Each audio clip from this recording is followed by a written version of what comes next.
Hello friends, कैसे हो आप लोग। आई होप कि आप लोग पढ़ाई अच्छी चल रही होगी। देखिए, हमारा अभी जो बीपीएम का सिलेबस चल रहा है, बीपीएम का जो सीरीज चल रहा है ब्लॉक प्रोजेक्ट मैनेजर का, बीपीएम का, उसका सेक्शन 1 का हम लोगों का लास्ट टॉपिक है, लास्ट चैप्टर है। सेक्शन 1 में हम लोगों ने क्या क्या कंप्लीट कर लिया है। रूरल सोसाइटी कंप्लीट हो चुका है, इकोनॉमी कंप्लीट हो चुका है, एंड आज जो लास्ट है गवर्नेंस का चैप्टर, वो आज हम लोग को कंप्लीट करना है और वो लास्ट होगा। इसके बाद हम लोग सेक्शन 2 में इंटर कर जाएंगे। तो चैप्टर 4 क्या है? चैप्टर 4 है हमारा, क्या है, पंचायती राज इंस्टीट्यूशन या पंचायती राज सिस्टम भी बोलते हैं इसको। इसमें हम लोग क्या क्या पढ़ना है? इसमें पढ़ना है हम लोग को 73rd कॉन्स्टिट्यूशनल अमेंडमेंट एक्ट जो हुआ था उसको पढ़ना है, उसके स्ट्रक्चर के बारे में पढ़ना है, इसके फंक्शंस के बारे में पढ़ना है, और इसका रोल क्या है, कैसे काम करता है, वर्किंग, ये सब सारे कुछ पढ़ना है। इस पंचायती राज इंस्टीट्यूशन में जो जो हम लोग को सब टॉपिक पढ़ने इतने सारे, इससे रिलेटेड जितने भी इम्पोर्टेंट एमसीक्यू होंगे जो कि एग्ज़ाम्स को लेके इम्पोर्टेंट होंगे, वो टॉपिक को हम लोग कवर करेंगे, उस एमसीक्यू को कवर करेंगे, एंड कॉन्सेप्ट वाइज हम लोग कॉन्सेप्ट समझते हुए चलेंगे। तो ये जो एमसीक्यू होगा वो इंग्लिश और हिंदी दोनों में होगा। तो अगर आप इंग्लिश में प्रेफर करते हो तो आज आपके लिए भी बेनिफिशियल है, अगर आप हिंदी में प्रेफर करते हो तो आपके लिए भी बेनिफिशियल है। देखिए, हम लोग का ब्लॉक प्रोजेक्ट मैनेजर का जो सीरीज चल रहा है उसमें हम लोग क्या करने वाले हैं, 1200 प्लस एमसीक्यू करने वाले हैं, जिसमें हम लोगों को एग्ज़ाम्स में कितने एमसीक्यू आएंगे, 20 एमसीक्यू आएंगे। अगर हम लोग 1200 एमसीक्यू को अच्छे से कॉन्सेप्ट वाइज समझ लेते हैं तो 20 एमसीक्यू जो एग्ज़ाम्स में आएंगे उसको हम लोग अच्छे से सॉल्व कर सकते हैं। ठीक है, तो देखिए इसमें ना कुछ कॉन्सेप्ट है। इसमें पहले हम लोग पंचायती राज इंस्टीट्यूशन के बारे में कुछ कॉन्सेप्ट को समझ लेते हैं, उसके बाद क्वेश्चंस करेंगे। पहले कॉन्सेप्ट क्या बोलता है, देखिए पहले एक स्ट्रक्चर देखते हैं, एक सिस्टम देखते हैं कि सिस्टम कैसे चल रहा है, कैसे काम कर रहा है। तो सबसे ऊपर कौन है, गवर्नमेंट है। ठीक है, गवर्नमेंट में 3 बॉडीज होते हैं।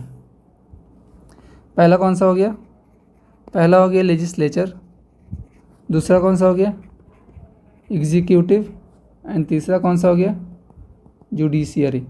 यही 3 जो है, ये 3 बॉडी जो है गवर्नमेंट का, ये 3 बॉडी जो है मिलकर एक बिल बनाती है, ये दोनों मिलके, और ये जुडिशरी क्या करता है, उस बिल को, उस लॉ को क्या करता है, देख रेख करने का काम करता है। देखिए लेजिस्लेचर मीन्स क्या हो गया, लेजिस्लेचर का मतलब हो गया to formulate law, means Hindi में लिख देता हूँ कानून बनाना। ठीक है, तो लेजिस्लेचर से क्या होता है, कोई भी कानून जो बनता है, कोई भी लॉ जो फॉर्मुलेट होता है वो कहाँ से होता है, लेजिस्लेचर से होता है। और जो कानून बना उसको लागू कौन करता है, उसको इम्प्लीमेंट कौन करता है, तो यहाँ से एग्जीक्यूटिव से क्या होता है हमारा, टू इम्प्लीमेंट लॉ, लागू करना। ठीक है, और जो कोई बिल बन गया, जो कोई लॉ बन गया, ठीक है, वो लागू हो गया, तो उसकी देख रेख करने की जिम्मेदारी किसकी है, रिस्पॉन्सिबिलिटी किसकी है, जुडिशियरी की है। ठीक है, अगर कोई उसमें गलती होता है या उस लॉ को कोई तोड़ता है तो उसको पनिश कौन करेगा, जुडिशियरी करेगा। देखिए, तो इसमें क्या होता है, यूनियन बेस पे और स्टेट बेस पे बात कर लेते हैं। देखिए लेजिस्लेचर में क्या क्या होता है, लेजिस्लेचर में बात करें तो ये जो कानून बनेगा वो 2 तरीके से बनेगा। ध्यान से सुनिएगा, कानून जो बनेगा वो 2 तरीके से बनेगा। जो कोई भी लॉ फॉर्मुलेट होगा, कोई भी लॉ हम बनाने जा रहे हैं तो वो तो या तो पहला कि यूनियन से बन सकता है या सेंट्रल से जिसको बोलते हैं, और दूसरा कहाँ से बन सकता है, स्टेट से बन सकता है। जैसे कोई कोई ऐसा भी लॉ होता है जो यूनियन रेगुलेट करता है, यूनियन फॉर्मुलेट करता है, कोई ऐसा भी लॉ होता है जो स्टेट बनाता है। ठीक है, तो जो यूनियन से बनता है वो कहाँ से बनता है, कोई भी लॉ अगर यूनियन से बन रहा है तो कहाँ से लागू होगा, पार्लियामेंट से बनेगा। और दूसरा अगर कोई स्टेट से बन रहा है तो कहाँ से बनेगा, स्टेट लेजिस्लेचर। ठीक है, समझ में आया। देखिए क्या बोल रहा है, लेजिस्लेचर क्या करता है, कानून बनाने का काम करता है, लॉ को फॉर्मुलेट करता है। अगर लेजिस्लेचर लॉ को फॉर्मुलेट कर रहा है तो वो 2 तरीके से कर सकता है, एक तो यूनियन के बेस पे और दूसरा स्टेट के बेस पे। तो जो यूनियन से होता है उसे क्या बोलते हैं, पार्लियामेंट बोलते हैं। जो स्टेट से होता है उसे क्या बोलते हैं, स्टेट लेजिस्लेचर बोलते हैं। अब पार्लियामेंट में क्या क्या होता है, पार्लियामेंट में क्या क्या होता है, एक होता है राज्यसभा, एक होता है लोकसभा, और एक हमारे कौन से होते हैं, प्रेसिडेंट होते हैं। ठीक है। एक कौन सा होता है, राज्यसभा, दूसरा लोकसभा, तीसरा हमारे प्रेसिडेंट। वैसे ही स्टेट में अगर देखें तो स्टेट में क्या क्या होगा, स्टेट में होगा विधानसभा, विधान परिषद और हमारे गवर्नर, ठीक है। जैसे यहाँ पे राज्यसभा है वैसे यहाँ पे क्या है, विधान परिषद है। जैसे यूनियन में लोकसभा है वैसे स्टेट में क्या है, विधानसभा है। जैसे यहाँ पे यूनियन में प्रेसिडेंट है वैसे स्टेट में क्या है, गवर्नर है। इतना समझ में आया। तो इनको हम लोग क्या बोलते हैं, एमपी बोलते हैं। मेंबर ऑफ पार्लियामेंट जो होते हैं वो यूनियन में होते हैं, पार्लियामेंट से बनते हैं, ठीक है। और जो यहाँ के होते हैं स्टेट के, उनको क्या बोलते हैं हम लोग, मेंबर ऑफ लेजिस्लेटिव असेंबली। जो स्टेट में बैठते हैं उनको क्या बोलते हैं, मेंबर ऑफ लेजिस्लेटिव असेंबली बोलते हैं। और जो ये विधान परिषद में बैठते हैं, जो विधानसभा में बैठते हैं उनको एमएलए बोलते हैं। जो विधान परिषद में बैठते हैं उनको क्या बोलते हैं, मेंबर ऑफ लेजिस्लेटिव काउंसिल, ठीक है। याद रखिएगा, ये क्वेश्चंस कभी कभी पॉलिटिक्स से आते हैं तो इनको याद रखिएगा। तो ये क्या हो गया, ये एक स्ट्रक्चर हो गया। अब देखिए सेकंड देखते हैं हम लोग एग्जीक्यूटिव का। ये तो हो गया हमारा किसका, ये लेजिस्लेचर का पार्ट हो गया। एग्जीक्यूटिव का पार्ट देखते हैं। तो एग्जीक्यूटिव में क्या है, टू इम्प्लीमेंट लॉ, मतलब कोई भी लॉ को यहाँ से तो बन गया बट लागू होने के लिए अब क्या क्या है, लागू कौन कौन करता है। फिर से दो पार्ट में इसको डिवाइड कर देते हैं, एक यूनियन एक स्टेट, ठीक है। देखिए तो यूनियन में कौन कौन हो जाएंगे, हमारे प्रेसिडेंट, उनके बाद vice president, PM, council of minister, attorney general. ये बस मैं एक आपको ओवरव्यू दे रहा हूँ, एक स्ट्रक्चर समझा रहा हूँ। इसके बाद मैं पंचायती राज पे आऊँगा। ये बस एक स्ट्रक्चर समझा दे रहा हूँ कि आप लोगों को समझ में आए कि सिस्टम चल क्या रहा है, कैसे काम कर रहा है, ठीक है। Attorney general. और ऐसे अगर स्टेट में देखें तो कौन आ जाएंगे, पार्लियामेंट, प्रेसिडेंट की जगह पे कौन है, गवर्नर, ठीक है। गवर्नर हो गए। यहाँ पे कोई वाइस गवर्नर का रोल नहीं होता है स्टेट में। तो उसके बाद कौन से हो जाएंगे, सीएम हो जाएंगे, काउंसिल ऑफ मिनिस्टर हो जाएंगे, और यहाँ पे क्या हो जाएंगे, एडवोकेट जनरल हो जाएंगे, एडवोकेट जनरल। देखिए अगर इसे मैं इजी भाषा में समझाऊँ, अपने लैंग्वेज में बताऊँ तो देखिए एक होता क्या है ना, सपोज एक एग्जांपल से मैं समझाता हूँ। देखिए अगर एग्जांपल लूँ तो यहाँ पे सपोज मान लीजिए कि हमारे घर में कोई लॉ बन रहा है, कानून बनने जा रहा है। तो सब हम लोग मिल के 5 मेंबर हैं फैमिली के, तो पाँचों लोग मिल के ये हम लोगों ने रूल बनाया है, ये लॉ बनाया है कि जो भी फ्रिज से पानी बोतल से पिएगा वो दोबारा भर के रखेगा, ठीक है। ये एक लॉ हो गया। तो ये जो लॉ जो बना वो क्या लॉ हुआ, एक रूल बनाया गया कि ऐसा ऐसा करना है, ठीक है। अब इसे एग्जीक्यूटिव, इसे लागू करना है, ठीक है। ये तो बना दिए हम लोगों ने मिलके, हम लोग 5 लोग मेंबर मिलके बना दिए। अब इसे लागू करना है। तो हमारे मान लीजिए कि एक ग्रैंडफादर हैं, जो दादाजी हैं, ग्रैंडफादर, उन्होंने बोला कि ठीक है आज से ये लॉ, ये रूल हो गया कि जो भी फ्रिज से पानी निकालेगा वो भर के रखेगा, ठीक है। ये तो हो गया। अगर वो मान लीजिए यहाँ पे मम्मी हैं, तो अगर उन्होंने देख लिया कि जो भी फ्रिज से पानी निकाला है वो भर के वापस नहीं रखा है, तो फिर वो क्या करेंगे, पनिश करेंगे। अच्छा इसने पानी पी लिया और वापस भर के नहीं रखा, तो वो किसका काम करेंगे, जुडिशियरी काम करेंगे। मतलब पनिशमेंट देने का काम किसका है, जुडिशियरी का है, ठीक है। तो ऐसे ही ये काम करता है।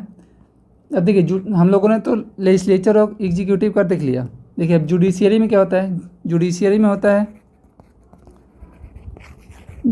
में क्या हो गया, इसके नीचे आते हैं तो सबसे पहले सुप्रीम कोर्ट होगा, सबसे ऊपर जो होते हैं। उसके बाद हाई कोर्ट, उसके बाद सबॉर्डिनेट कोर्ट, फिर इसमें 2 हो गए आपके, एक सिविल कोर्ट हो गए और एक क्रिमिनल कोर्ट हो गए। सिविल कोर्ट जो कि सिविल मैटर को देखता है, क्रिमिनल कोर्ट जो कि क्रिमिनल मैटर को देखता है, ठीक है। ये तो आपका स्ट्रक्चर हो गया। तो आपके दिमाग में आ रहा होगा सर आपने तो ये बता दिया बट अभी तक तो पंचायती राज का कोई जिक्र ही नहीं हुआ। देखिए ये एक स्ट्रक्चर है जिसके नीचे अब आते हैं। इसके नीचे अगर आएँ, देखिए पंचायती राज क्या है, पंचायती राज एक है कि जो भी रूल ऊपर से बनाया गया वो या तो वो यूनियन का हो या स्टेट का हो। जो भी रूल, जो भी लॉ वहाँ से बना है, जो भी स्कीम आया है बन के, जो भी एक्ट बन के आया है, वो क्या है, नीचे तक लागू होना है। मतलब सेंट्रल से लेके ग्राउंड लेवल तक, ठीक है। सेंट्रल से लेके कहाँ तक, ग्राउंड लेवल तक, एकदम रूरल एरिया तक लागू होना है।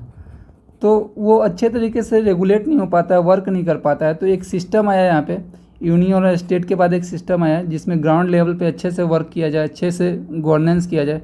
तो एक यहाँ पे क्या आया, पंचायती राज का सिस्टम आया, ताकि क्या हो, गवर्नेंस अच्छे तरीके से हो, ऊपर से लेके ग्राउंड लेवल तक हो, और अच्छे से जो भी स्कीम आए, जो भी रूल आए, जो भी रेगुलेशन आए, वो अच्छे से ग्राउंड लेवल तक वर्क कर सके, इसलिए पंचायती राज सिस्टम आया। ठीक है, तो इसकी पंचायती राज सिस्टम के बारे में बात करते हैं। तो ये फिर हम लोग पूछते हैं कि सर पंचायती राज सिस्टम क्यों आया, क्यों लाया गया। तो आप लोगों ने समझिए क्यों लाया गया, ताकि जो भी स्कीम्स आएँ, जो भी लॉ बने, वो ग्राउंड लेवल तक अच्छे से रेगुलेट कर पाए, इसलिए क्या किया, पंचायती राज सिस्टम इंट्रोड्यूस हुआ। ठीक है, तो पंचायती राज होता क्या है ये समझ लिया आप लोग। अब देखते हैं थोड़ा सा कि इसमें क्या क्या पढ़ना है मुझे, इसका थोड़ा सा कॉन्सेप्ट समझ लेते हैं। देखिए पंचायती राज जो है ना, पंचायती राज यहाँ पे मैं समझाता हूँ। पंचायती राज जो है वो एक नया पार्ट ऐड हुआ था, वो अमेंडमेंट के द्वारा आया था। कौन सा अमेंडमेंट था, 73rd amendment, 73rd amendment act के तहत आया था। और इसमें क्या था ना कि एक नया पार्ट ऐड हुआ था। कौन सा पार्ट ऐड हुआ था ऐड पार्ट 9। याद रखिएगा, ये इंपॉर्टेंट क्वेश्चन है, ये आता है कौन सा पार्ट न्यू ऐड हुआ था, तो कौन सा था, 9 पार्ट जो है वो ऐड हुआ था कॉन्स्टिट्यूशन में। ठीक है, और किस अमेंडमेंट के द्वारा इसे लाया गया था, तो 73rd अमेंडमेंट एक्ट था, जिसके द्वारा क्या आया था, पंचायती राज आया था। और इसे क्या बोला गया था, द पंचायत का नाम दिया गया था, द पंचायत का नाम दिया गया था। और इसमें 9 पार्ट में ऐड किया गया था। और इसके लिए जो एक नया शेड्यूल बना वो क्या था, 11 शेड्यूल के तहत ये लाया गया था। कौन सा शेड्यूल था, 11 शेड्यूल। और इस 11 शेड्यूल में एक आर्टिकल है, आर्टिकल 243G, जो कि इसके साथ डील करता है। और इस आर्टिकल में 243G में कितने आइटम्स रखे गए हैं, तो 29 फंक्शनल आइटम्स हैं, फंक्शनल आइटम्स हैं जिस पे बात किया गया। मैं दिखाता हूँ अभी आपको कौन कौन से फंक्शनल आइटम हैं। तो और अगर इसमें बात करें कि सर ये जो पार्ट 9 ऐड हुआ, तो आर्टिकल कौन कौन से हैं, तो आर्टिकल कहाँ से कहाँ तक आ जाएगा, याद रखिएगा आर्टिकल ही पूछा जाता है। 243 आर्टिकल ऐड हुआ था, 243 में अमेंडमेंट हुआ था, तो वो कहाँ तक गया था, 243 से लेकर 243O तक। इसको मैं हाईलाइट कर देता हूँ, ये थोड़ा याद रखिएगा। ठीक है, 243 से लेकर 243O तक इसका जिक्र किया गया है। देखिए मैं दिखाता हूँ आपको 243 क्या क्या बोल रहा है। देखिए ये है आपका 243, आर्टिकल 243, इसमें डेफिनेशंस की बात की गई, पंचायत होता क्या है।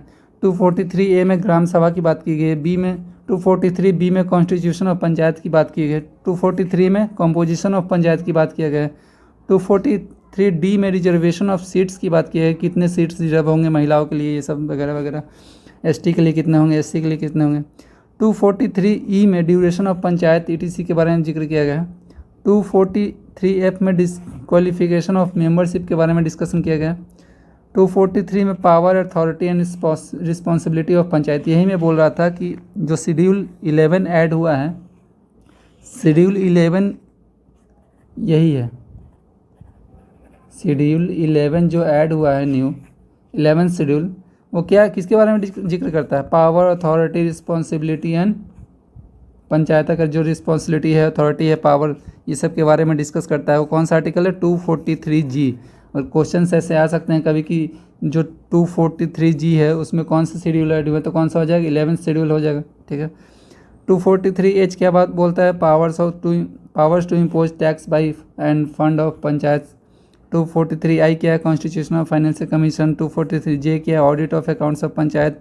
के बोला election to the panchayat. L है application to the union territory. M है part not to apply to certain area, कोई कोई ऐसे एरिया हैं जहाँ पे जो ये पंचायती राज 3 टायर सिस्टम है ना, पंचायती राज क्या 3 टायर सिस्टम है, वहाँ पे अप्लाई नहीं होता है।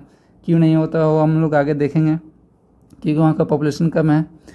243N बोला जाता है कि continuance of the existing law and panchayat. 243O बोलता है bar to interference by courts in electoral matters. तो ये आपके क्या है, ये आपके इतने जो आर्टिकल हैं, ये आर्टिकल किन के अंदर आते हैं, 73rd अमेंडमेंट एक्ट के अंदर आते हैं।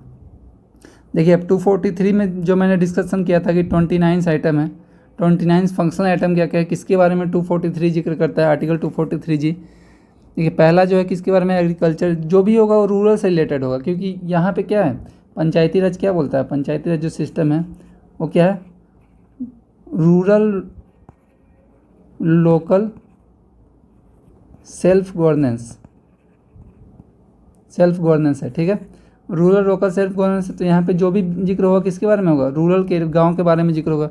तो 243G में देखिए पहले 29 फंक्शन आइटम में पहला क्या, एग्रीकल्चर है, उसके बारे में डिस्कशन किया गया। लैंड इम्प्रूवमेंट के बारे में है, minor irrigation, animal husbandry, fishering, social forestry, minor forest, small scale industry, यही सब जो गांव में इंडस्ट्रीज वगैरह कैसे लगते हैं उनके लिए क्या क्या होना चाहिए वही सब है। Khadi, village, rural housing, drinking, fuel, road, rural electrification, non conventional poverty, education, technical training, adult libraries, cultural activity, market, health and sanitation, family welfare, women and child development, social welfare, welfare of the weaken section, public distribution, PDS बोलते हैं जिसको, public distribution system, maintenance of community assist. देखिए total कितने हैं, 29 है, ठीक है, 29 functional item है। किस में है, आर्टिकल 243G में कितने हैं, 29 फंक्शनल आइटम है, ये भी याद रखिएगा, ठीक है। डन, यहाँ तक समझ में आएगा, चीज़ें समझ में आ गई, क्या क्या चल रहा है, कैसे सिस्टम काम कर रहा है, ठीक है।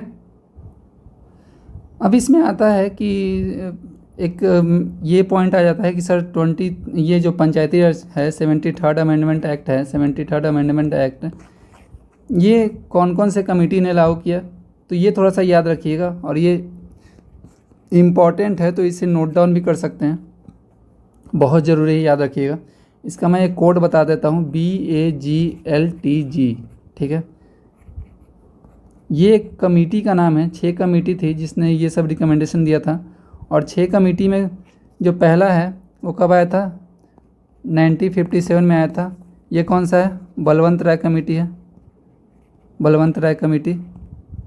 बी का मतलब बलवंत राय हो गया, ए मीन्स हो गया अशोक मेहता। ये कब आया था, ये आया था हमारा 1977 में आया था।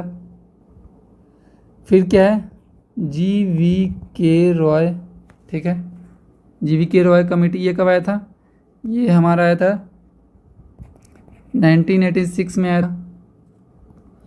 फिर आ जाता है L for LM Singhvi committee है, ये कब आया था, ये 1985 में आया था, और ये 1986 में आया था, ठीक है, याद रखिएगा। T4 हो गया थंगोन कमेटी, ये कब आया था, ये आपका आया था 1988 में। और ये G4 हो गया गाडगिल कमेटी, ये भी 1988 में आया था। ये दोनों 1988 में आया था। कौन कौन, T4 थंगोन कमेटी, G4 क्या है, गाडगिल कमेटी, ये दोनों कब आया था, 1988 में आया था। ये कोड याद रखिएगा, इससे क्वेश्चंस आते हैं कभी कभी। सबसे पहला कमेटी कौन सा आया था पंचायती राज को लेकर, तो कौन सा था, बलवंत राय कमेटी, बलवंत राय मेहता कमेटी। G4 क्या है, सबसे लास्ट में जो कौन सा आया था, वो गाडगिल कमेटी था। जो गाडगिल कमेटी था वो कब आया था, 1988 में आया था। बलवंत राय मेहता कमेटी कब आया था, 1957 में आया था। तो फर्स्ट वाला एंड लास्ट वाला पूछा जाता है तो याद रखिएगा, ऐसा तो सारे इंपॉर्टेंट है बट ये दोनों जरूरी याद रखिएगा, फर्स्ट एंड लास्ट वाला कि कब आया था। तो ये हम लोगों ने समझ लिया, पंचायती राज सिस्टम को ओवरव्यू देख लिया, कैसे काम करता है, कब आया था, कौन कैसे होता है, क्या होता है, ठीक है। अब हम लोग क्वेश्चंस की तरफ बढ़ते हैं, समझते हैं क्वेश्चंस क्या है, देखते हैं क्वेश्चंस की तरफ क्या क्या है। देखिए जो हमारा पहला क्वेश्चन है क्या बोल रहा है, the 73rd constitutional amendment act, 73rd constitutional amendment act क्या बोल रहा है, मीन्स क्या हो गया, हमने अभी समझा देखा क्या हो गया, पंचायती राज, ठीक है। The 73rd constitutional amendment act was passed in which year, किस ईयर में पास किया गया था। देखिए तो जो कॉन्स्टिट्यूशनल अमेंडमेंट एक्ट जो है 73 है वो पास हुआ था 1992 में, याद रख, ये ध्यान से सुनिएगा, पास हुआ था, जो ये पास हुआ था 1992 में हुआ था, बट ये जो लागू हुआ था कब से हुआ था, 1 साल बाद हुआ था, 1993 में लागू हुआ था। तो याद रखिएगा एक्ट पास कब हुआ था, 1992 में हुआ था, बट केम इनटू फोर्स कब हुआ था, 1993 में। तो इसका आंसर को है, किसके बारे में पूछा है, पास्ड इन विच ईयर, तो कब हो जाएगा, 1992, ऑप्शन बी हमारा सही हो जाएगा। क्वेश्चन नंबर सेकंड देखिए क्या बोल रहा है, which article was inserted to provide constitutional status to panchayati raj. क्या बोल रहा है, पंचायती राज को संवैधानिक दर्जा देने के लिए कौन सा अनुच्छेद जोड़ा गया था, किसके बारे में अभी हमने डिस्कस किया था, आर्टिकल 243। ऑप्शन ए हमारा सही हो जाएगा। आर्टिकल 243 कहाँ तक है, आर्टिकल 243 से लेकर 243 ओ तक। और इसमें शेड्यूल 11 किस में बात किया गया है, इसमें जो शेड्यूल 11 एक है जो न्यू ऐड हुआ था वो किस आर्टिकल में जिक्र किया गया है, 243 जी। ठीक है। क्वेश्चन नंबर 3 बोल रहा है द 73rd कॉन्स्टिट्यूशनल अमेंडमेंट जो है added which schedule to the constitution. अभी हमने देखा 11 शेड्यूल ऐड हुआ था, किस में हुआ था, 243 जी आर्टिकल था एक। The minimum age for contesting Panchayati election is, सबसे कम जो मिनिमम एज है वो पंचायत इलेक्शंस के लिए वो कितना है, 21 ईयर है। ऑप्शन बी हमारा सही हो जाएगा। ठीक है। क्वेश्चन नंबर 5 बोल रहा है reservation for womens in panchayati raj institution in, panchayati raj संस्थाओं में महिला के लिए आरक्षण है, कितना % आरक्षण है, कितना हो जाएगा, ऑप्शन बी हमारा सही हो जाएगा, 33% आरक्षण है। बट इसे बाद में इंक्रीज करके कितना कर दिया गया था, बट इसे बाद में इंक्रीज करके 50% कर दिया गया। ठीक है, याद रखिएगा। इनिशियली 33% था, कब था, इनिशियली 33 था, बट इसे बाद में इंक्रीज करके लेटर कितना हो गया, 50% हो गया। क्वेश्चन 6 बोल रहा है विच body is responsible for panchayat elections, कौन सा बॉडी रिस्पॉन्सिबल है पंचायत इलेक्शंस के लिए। तो देखिए इलेक्शन कमीशन ऑफ इंडिया, ठीक है, स्टेट इलेक्शन कमीशन, ग्राम सभा, जिला परिषद ग्राम सभा, ये सब तो इलेक्शन करवाती नहीं है। इलेक्शन कमीशन ऑफ इंडिया और स्टेट इलेक्शन कमीशन में अगर आप कंफ्यूज होंगे तो यहाँ पे देखिए किसकी बात हो रही है, पंचायत इलेक्शंस की बात हो रही है। पंचायत इलेक्शंस कहाँ होता है, ग्राउंड लेवल पे होता है, मीन्स रूरल एरिया में होता है, ग्राउंड लेवल पे होता है। तो ये कौन कराएगा, स्टेट इलेक्शन कमीशन कराएगा। ऑप्शन बी हमारा सही हो जाएगा। क्वेश्चन 7 बोल रहा है the tenure of panchayati raj institution, panchayati raj जो इंस्टीट्यूशन होता है उसका टेन्योर कितना होता है। देखिए कोई भी हो, या स्टेट का हो या सेंट्रल का हो, कहीं का भी हो, सबका टेन्योर कितना होता है, 5 ईयर होता है। अगर इलेक्शन हुआ तो उसका टेन्योर कितना रहेगा, 5 ईयर। भले वो टेन्योर के पहले डिजॉल्व हो जाए या फिर वहाँ पे टर्मिनेट हो जाए, वो अलग बात है, बट जो उसका फुल टेन्योर होता है वो 5 ईयर का होता है। क्वेश्चन नंबर 8 बोल रहा है which committee recommended constitutional status for panchayati raj. देखिए कमेटी की बात आ गई, हमने बताया था अभी कमेटी कौन कौन सा था। तो पूछा है कौन सा कमेटी, किस समिति ने पंचायती राज को संवैधानिक दर्जा देने की सिफारिश की थी। सबसे पहला कौन सा कमेटी था, बलवंत राय था। सबसे लास्ट वाला क्या बताया था हमने, गैडगिल कमेटी था, याद है। तो पूछा और बीच में बहुत सारे थे, तो पूछा किस कमेटी ने इसके संवैधानिक दर्जा देने की सिफारिश की थी। तो कौन सा हो जाएगा, LM सिंघवी कमेटी। आप लोग कमेंट में मुझे बताइएगा, कमेंट करके LM सिंघवी कमेटी जो है वो कब आया था, ठीक है, कब आया था, इसका डेट मुझे जानना है। आप लोग कमेंट में मुझे बताइएगा कि कब आया था। क्वेश्चन नंबर 9 बोल रहा है which day is celebrated as national panchayati raj day. कौन सा डे है जिसे सेलिब्रेट करते हैं हम लोग, 24 अप्रैल। और सबसे पहले पंचायती राज जो इंस्टीट्यूशन है वो कहाँ पे आया था, किस स्टेट में आया था, राजस्थान में, याद रखिएगा, राजस्थान। क्वेश्चन नंबर 10 देखिए reservation for ST SC in panchayat is insured under, किसके अंडर इंश्योर किया जाता है, 243D। ऑप्शन ए हमारा सही हो जाएगा। 243D क्या प्रोवाइड करता है, रिजर्वेशन प्रोवाइड करता है, किसके लिए, SC और ST के लिए। क्वेश्चन नंबर 11 बोल रहा है panchayati raj in India is based on, panchayati raj India में किस पे बेस्ड है, 1 टायर 2 टायर 3 टायर 4 टायर, किस पे हो जाएगा। तो ये हो जाएगा हमारा, मैंने ऊपर डिस्कशन किया था, 3 टायर सिस्टम। पंचायती राज क्या है, 3 टायर सिस्टम है। 3 टायर सिस्टम मीन्स क्या हो गया, एक हो गया डिस्ट्रिक्ट, ब्लॉक, विलेज। तो क्या हो गया, 3 टायर सिस्टम हो गया। कैसा हो गया, 3 टायर सिस्टम। आप लोग मुझे कमेंट में एक और आंसर बताइएगा, गूगल से सर्च करके देखिएगा, मिल जाएगा। इंडिया में ऐसे स्टेट हैं जिनके पास 3 टायर सिस्टम नहीं है, 2 टायर सिस्टम उनके पास। कैसा है, 2 टायर सिस्टम है। और वो स्टेट का नाम मुझे कमेंट में बताइएगा कि वो कौन कौन से स्टेट हैं जो कि 2 टायर सिस्टम पे वर्क करते हैं, कौन कौन से स्टेट में ये लागू है 2 टायर सिस्टम, ठीक है, ये मुझे जानना है। क्वेश्चन नंबर 12 देखिए क्या बोल रहा है, the lowest unit of panchayati राज, सबसे लोएस्ट वाला जो यूनिट है पंचायती राज का वो क्या हो जाएगा, वो हो जाएगा ग्राम पंचायत। देखिए सबसे, अभी मैंने डिस्कशन किया, सबसे ऊपर में कौन होता है, डिस्ट्रिक्ट। डिस्ट्रिक्ट मीन्स क्या हो गया, जिला परिषद हो गया, ठीक है। उसके नीचे क्या आता है, ब्लॉक। ब्लॉक क्या हो गया, पंचायत समिति। और ये क्या हो गया, विलेज लेवल पे क्या हो गया, ग्राम पंचायत, ठीक है। क्वेश्चन नंबर 13 बोल रहा है, मेंबर्स ऑफ ग्राम सभा आर, जो मेंबर्स होते हैं ग्राम सभा के वो क्या होते हैं, all voters of the village. एक गांव के जितने भी पीपल होते हैं, जितने भी लोग होते हैं, वो क्या होते हैं, वो क्या करते हैं, वोट करते हैं, वोट करते हैं ना। तो इसका आंसर क्या हो जाएगा, बी हो जाएगा। क्वेश्चन नंबर 14 देखिए क्या बोल रहा है, the head of gram panchayat, ग्राम पंचायत जो होता है उसका हेड कौन होता है, किनको बोलते हैं हम लोग, प्रधान को बोलते हैं। आपने एक मूवी देखा होगा, मूवी नहीं सॉरी वेब सीरीज़ जो है पंचायत वेब सीरीज़, कौन सा है, पंचायत वेब सीरीज़, उसमें प्रधान जी रहते हैं, सरपंच, ये सब का जिक्र उसमें है। तो वो अगर आप लोगों ने वेब सीरीज़ देखा है तो उसमें दिखाया गया कि पंचायत कैसे वर्क करता है, पंचायत में क्या क्या ग्राउंड लेवल पे काम होते हैं। तो हमारा इसका आंसर क्या हो जाएगा, ए हो जाएगा, प्रधान एंड सरपंच। ब्लॉक ऑफिसर होगा नहीं, क्योंकि जो पंचायत की बात है वो ब्लॉक लेवल पे होता नहीं है, कलेक्टर होंगे नहीं, मुखिया, वो सिर्फ मुखिया नहीं होंगे, ठीक है। क्वेश्चन नंबर 15 देखिए क्या बोल रहा है, क्वेश्चन नंबर 15 है, पंचायत समिति functions eight which level. Panchayat समिति जो होता है, अभी क्या जिक्र किए थे हम लोग कि 3 टायर है, तो पंचायत समिति जो है वो कौन से टायर पे है, मतलब सबसे अपर लेवल है, सबसे लोअर लेवल है, अपर लेवल, लोअर लेवल है, मिडिल लेवल पे। पंचायत समिति कहाँ था, अपर में कौन थे, डिस्ट्रिक्ट था, लोअर में पंचायत, बीच में क्या था, पंचायत समिति था। तो क्या हो जाएगा, ब्लॉक लेवल पे हो जाएगा हमारा, ठीक है। यहाँ पे ब्लॉक लेवल है, तो ऑप्शन बी हमारा सही हो जाएगा। क्वेश्चन नंबर 16 देखिए क्या बोल रहा है, जिला परिषद वर्क एट, जिला परिषद वर्क एट विलेज नहीं, ब्लॉक नहीं, डिस्ट्रिक्ट डिवीजन नहीं होगा, तो क्या हो जाएगा आंसर, ऑप्शन सी हमारा सही हो जाएगा। जिला परिषद कहाँ वर्क करता है, डिस्ट्रिक्ट में, अपेक्स बॉडी है।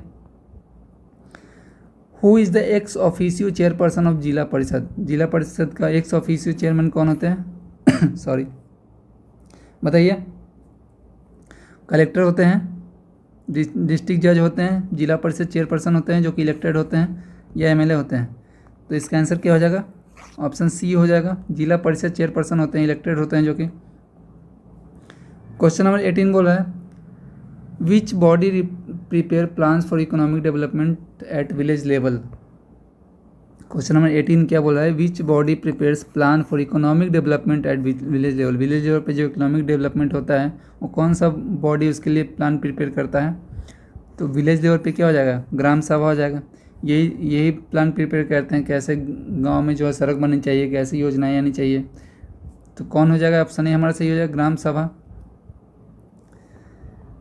क्वेश्चन नंबर देखिए 19 क्या बोल रहा है, पंचायत समिति मेंबर्स आर, पंचायत समिति का जो मेंबर्स है सिर्फ एमएलए होते हैं, डिस्ट्रिक्ट कलेक्टर होते हैं, गवर्नर नॉमिनीज होते हैं, नहीं, इलेक्टेड मेंबर्स फ्रॉम ग्राम पंचायत। किसकी बात की जा रही है, रूरल एरियाज की बात की जा रही है, तो ग्राम पंचायत से रिलेटेड होगा।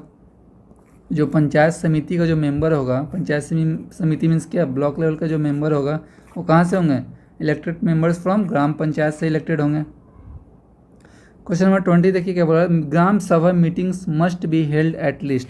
ग्राम सभा का जो मीटिंग है वो कितने बार होना चाहिए, 1 ईयर, साल में 1 बार, साल में 2 बार, साल में 4 बार, या एवरी मंथ, हर महीने, कितनी बार होना चाहिए, तो एटलीस्ट 4 टाइम अ ईयर, एक साल में 4 बार जो है क्या होना चाहिए, ग्राम सभा की मीटिंग होनी चाहिए, एटलीस्ट कम से कम इतना होना ही चाहिए, एक साल में 4 बार मीटिंग होना ही चाहिए। 21 बोल रहा है कि how many subjects are listed in the 11th schedule for PRI। ये भी मैंने डिस्कशन किया था, बहुत अच्छे तरीके से बताया था कौन कौन लिस्टेड हैं। तो क्या हो जाएंगे आंसर, 29, सी ऑप्शन हमारा सही हो जाएगा, ठीक है। क्वेश्चन नंबर 20 देखिए क्या बोल रहा है, which subject is included in the 11th schedule. 11th schedule में कौन सा सब्जेक्ट इंक्लूड है, तो मैंने बताया था कि 11th शेड्यूल जो मैंने दिखाया था आपको, जिसमें 29 फंक्शनल आइटम थे, 29 फंक्शनल आइटम थे, वो सारे आइटम किससे रिलेटेड थे, ये सारे आइटम किससे रिलेटेड थे, रूरल एरिया से रिलेटेड थे और एग्रीकल्चर से रिलेटेड थे, एग्रीकल्चर से रिलेटेड थे, ठीक है। तो डिफेंस हो जाएगा, नहीं। रेलवेज नहीं, फॉरेन अफेयर नहीं, तो किससे हो जाएगा, एग्रीकल्चर से रिलेटेड हो जाएगा। ऑप्शन बी हमारा सही हो जाएगा। क्वेश्चन नंबर 23 बोल रहा है who approves the annual budget of gram panchayat. जो ग्राम पंचायत का एनुअल बजट होता है, जैसे देखिए सेंटर में एनुअल बजट आता है, स्टेट में एनुअल बजट आता है, तो ग्राम पंचायत का भी एक एनुअल बजट होता है। वो कौन अप्रूव करता है, डिस्ट्रिक्ट मजिस्ट्रेट अप्रूव करता है, स्टेट गवर्नमेंट अप्रूव करता है, जिला परिषद अप्रूव करता है। ग्राम पंचायत की बात की जा रही है। ग्राम पंचायत किससे रिलेटेड है, ग्राम सभा से रिलेटेड है, तो इसको कौन अप्रूव करेगा, ग्राम सभा। ऑप्शन सी हमारा सही हो जाएगा। क्वेश्चन नंबर 24 बोला जा रहा है कि which body supervises the implementation of poverty alleviation programmes at block level. गरीबी उन्मूलन कार्यक्रमों का क्रियान्वयन ब्लॉक स्तर पे जो है, ब्लॉक लेवल पे कौन देखता है, तो ब्लॉक लेवल पे कौन देखेगा, पंचायत समिति देखेगा। ऑप्शन बी हमारा सही हो जाएगा। 25 देखिए जिला परिषद मेनली डील्स विद। जो जिला परिषद होता है ब्लॉक लेवल से ऊपर की बात की जा रही है, पंचायत समिति की ऊपर की बात की जा रही है। तो जिला परिषद किसके साथ डील करता है, जिला परिषद जो है वो किसके साथ डील करेगा, लोकल पॉलिसिंग नहीं, स्कूल सिलेबस, हाई कोर्ट ये सब नहीं होगा, तो किसके साथ होगा, district level planning and development. जिला परिषद की बात की जा रही है, डिस्ट्रिक्ट लेवल की बात की जाए तो district level planning and development हो जाएगा, ठीक है। ऑप्शन बी हमारा सही हो जाएगा। क्वेश्चन नंबर 26 बोल रहा है कि which institution maintains village sanitation and drinking water facilities. कौन सा हो जाएगा इंस्टीट्यूशन इसका, ग्राम पंचायत। ऑप्शन ए हमारा सही हो जाएगा। जो बेसिक एम्यूनिटीज होती है विलेज लेवल पे वो कौन प्रोवाइड करता है फैसिलिटीज़ को, ग्राम पंचायत। देखिए क्वेश्चन नंबर 27 देखिए who responsibility is it to conduct social audit of village scheme. इसका आंसर क्या हो जाएगा, ग्राम सभा। ऑप्शन बी हमारा सही हो जाएगा। ग्राम सभा क्या इंश्योर करता है, ट्रांसपेरेंसी एंड अकाउंटेबिलिटी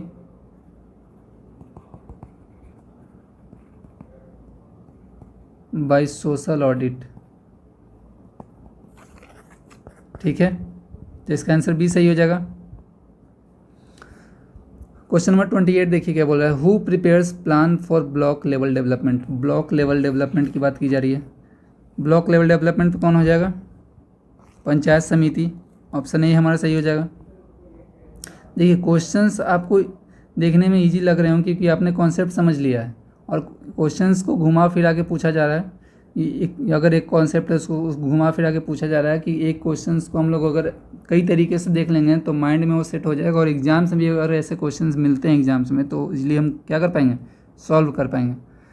तो क्वेश्चन नंबर 29 बोल रहा है which panchayati raj body coordinates between gram panchayat and state government. तो इसका आंसर क्या हो जाएगा, स्टेट गवर्नमेंट और ग्राम पंचायत के बीच कौन सा बॉडी ने कोऑर्डिनेट कराता है।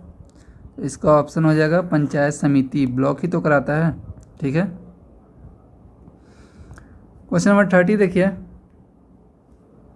विच function is not of gram panchayat. क्या पूछ रहा है, नॉट पूछ रहा है, ध्यान रखिएगा। नॉट ऑफ ग्राम पंचायत, कौन सा फंक्शन ग्राम पंचायत का नहीं है, village sanitation, primary education, foreign trade, drinking water. जो ग्राम पंचायत लेवल पे होता है वो क्या नहीं है, फॉरेन ट्रेड नहीं होता है ग्राम पंचायत लेवल पे, तो नॉट पूछा जा रहा है। विलेज सैनिटेशन होगा, बिल्कुल होगा, प्राइमरी एजुकेशन होगा, ड्रिंकिंग वाटर होगा, तो ये सब क्या डील करता है, ग्राम पंचायत डील करता है। क्वेश्चन नंबर 31 देखिए क्या बोल रहा है कि who implements scheme related to health and family welfare at block level. कौन इम्प्लीमेंट करता है किसको, स्कीम को, किस लेवल पे, ब्लॉक लेवल पे, ठीक है। ब्लॉक लेवल पे कौन सा हो जाएगा, ब्लॉक लेवल पे हमारा हो जाएगा पंचायत समिति। ऑप्शन बी हमारा सही हो जाएगा। Who distribute fund and resources among panchayat समिति। पंचायत समितियों में धन और संसाधनों का वितरण कौन करता है। ऑप्शन ए हमारा सही हो जाएगा, जिला परिषद। तो इसका ऑप्शन ए सही हो जाएगा, जिला परिषद। जिला परिषद देखिए क्या है ना कि रिसोर्सेज को एलोकेट करता है, किसको करता है, रिसोर्सेज को एलोकेट करता है, किसको करता है, पंचायत समिति को करता है। फिर वो नीचे किसको करेगा, पंचायत को करेगा, ग्राउंड लेवल पे करेगा। क्वेश्चन नंबर 33 देखिए क्या बोला है। Gram panchayat has the power to levy. Gram panchayat जो है, जो ग्राउंड लेवल की बात की जा रही है, ग्राम पंचायत को कर लगाने की शक्ति है।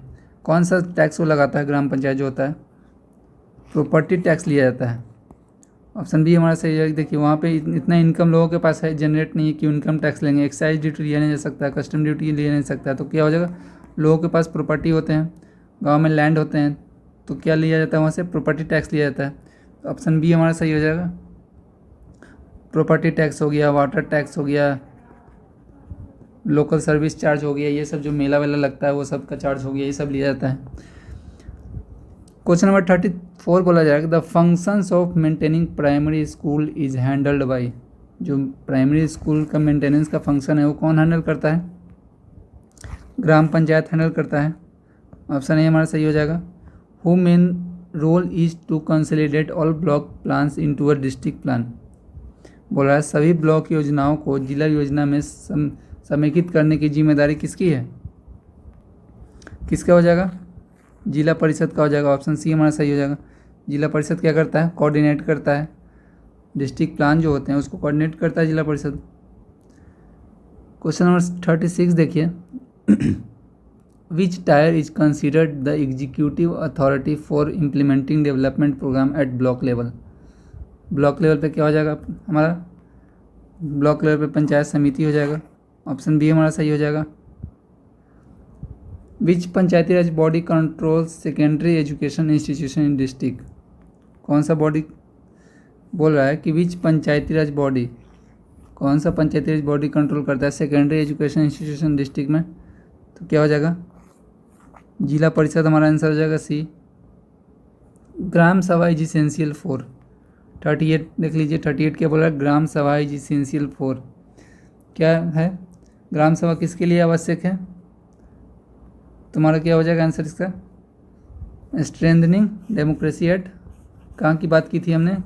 ग्राउंड लेवल पे, मीन्स ग्रास रूट लेवल पे इसका क्या हो रहा है? डेमोक्रेसी मजबूत हो रहा है। तो ऑप्शन ए हमारा सही हो जाएगा। 39 क्या है? Panchayat receive financial support from. Panchayat जो है फाइनेंशियल सपोर्ट किससे रिसीव करता है? सेंट्रल फाइनेंस कमीशन से करता है, आरबीआई से करता है, नाबार्ड से करता है, या यूएनडीपी से करता है?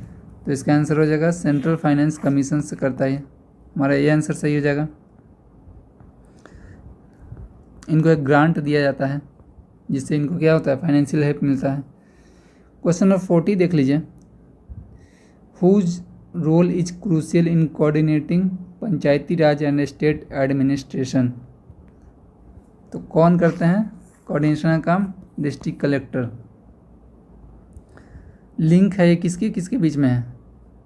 स्टेट एडमिनिस्ट्रेशन एंड पीआरआई, मतलब पंचायती राज इंस्टीट्यूशन एंड स्टेट जो एडमिनिस्ट्रेटर है उनके बीच क्या काम करते हैं? लिंक का काम करते हैं। कौन? डिस्ट्रिक्ट कलेक्टर, जिनको हम लोग डीसी बोलते हैं। क्वेश्चन नंबर 41 बोल रहा है पंचायती राज हेल्प्स इन अचीविंग। पंचायती राज किसे प्राप्त करने में मदद करता है? तो इसका आंसर क्या हो जाएगा? Rural development. पंचायती राज में जो नीचे ग्राम सभा की बात की जा रही है उससे क्या हो रहा है? रूरल का डेवलपमेंट हो रहा है। तो वही तो बोला जा रहा है कि किस में हेल्प किया जा रहा है इसको? रूरल डेवलपमेंट में। ऑप्शन ए हमारा सही हो जाएगा।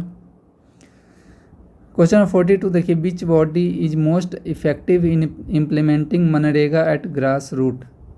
कौन सा बॉडी हो जाएगा? ग्राम पंचायत। ऑप्शन ए हमारा सही हो जाएगा। The decentralisation of power through panchayati raj leads to. Power का डिसेंट्रलाइजेशन हो रहा है तो किसके द्वारा हो रहा है? लोकल पार्टिसिपेशन के द्वारा हो रहा है। ऑप्शन ए हमारा सही हो जाएगा। पॉलिटिकल होगा नहीं, डिक्टेटरशिप होगा नहीं, ब्यूरोक्रेसी होगा नहीं। क्वेश्चन नंबर 44 देखिए क्या बोला? Reservation for womens in PRI promotes. PRI का मतलब क्या है? पंचायती राज इंस्टीट्यूशंस। ठीक है, तो बोला reservation for womens in panchayati raj institution promotes. किसको प्रमोट कर रहा है? रिजर्वेशन जो हो रहा है जेंडर इक्वालिटी को प्रमोट कर रहा है। इसमें क्या हो गया? मतलब कि ये इम्पावर कर रहा है वुमेन को पॉलिटिक्स में आने के लिए एंड डेवलपमेंट में भाग लेने के लिए क्या कर रहा है? इम्पावर कर रहा है। तो इसका ऑप्शन क्या हो जाएगा, जेंडर इक्वालिटी हो जाएगा। ऑप्शन ए हमारा सही हो जाएगा। ये क्वेश्चन नंबर 45 क्या बोल रहा है, which panchayati raj body is the planning authority at district level. कौन सा पंचायती राज बॉडी है जो कि प्लानिंग अथॉरिटी है, कहाँ पे, डिस्ट्रिक्ट लेवल पे। तो डिस्ट्रिक्ट लेवल पे कौन सा है, जिला परिषद है। ऑप्शन ए हमारा सही हो जाएगा।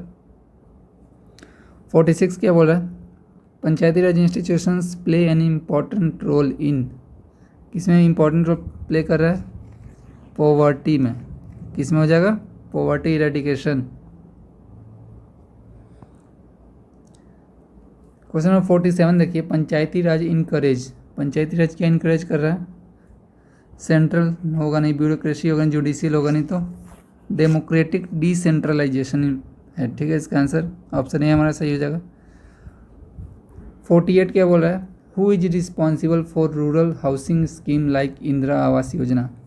जो रूरल हाउसिंग स्कीम है, इंदिरा आवास योजना, ये सब है, वो रिस्पॉन्सिबल किसका है, किसका हो जाएगा, ग्राम पंचायत के लिए तो रिस्पॉन्सिबल है ना। ऑप्शन ए हमारा सही हो जाएगा।